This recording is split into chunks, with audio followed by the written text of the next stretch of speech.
అమ్మ నేను వచ్చాము, నీ సమస్య మొత్తం చెప్పావు. బ్రెయిన్ స్ట్రోక్ వచ్చి మంచానికి పరిమితం, తినడానికి కూడా జరగట్లేదు, పాడిపడిపోయిన బంగాళలో ఉంటున్నాను, చాలా ఇబ్బంది పడుతున్నా, తినడానికి కూడా అన్నావు. నీ సమస్య నేరుగా వచ్చి మేమే చూసాము. నీ సమస్య చూసి మనసు చలించిపోయి మరి నీకు కావాల్సిన బియ్యము, నిత్యావసర వస్తువులు, అలాగే ఆ చిన్న పిల్లలు తినడానికి కొన్ని స్నాక్స్ తెచ్చాము. ఈ స్నాక్స్ కూడా ఈ చిన్న పిల్లలు తినడం కోసం, సరేనా? జాగ్రత్తగా వాడుకోండి. ఏమైనా అవసరమైతే చెప్పండి, మళ్ళీ సాయం చేస్తా. మీరు ఏదో మెడిసిన్స్ వాడుతున్నారన్నారుగా, ఆ మెడిసిన్స్ అయిపోగానే ఒకసారి డాక్టర్ దగ్గర చూపిండి.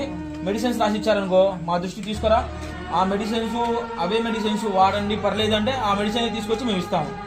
ఆ పిల్లలకి ఏమైనా చదువు పరంగా ఏమైనా కావాలన్నా నేను చేసి పెడతాను. నువ్వు బాధపడబాగా, సరేనా? జాగ్రత్తగా ఉండు. మరి నేను వెళ్ళొస్తా మరి, సరేనా? జాగ్రత్తగా ఉండాలి, సరేనా? ఏడవా పెద్దదానికి ఏడవకూడదు. నువ్వు ఎప్పుడైనా అనుకున్నావు మేము వస్తామని? ఎప్పుడైనా నన్ను చూసావు? నువ్వు చూడలేదుగా. ఏదో ఆయన పంపించాడు, వచ్చాము, చేశాము, వెళ్తున్నావు అంతే, సరేనా?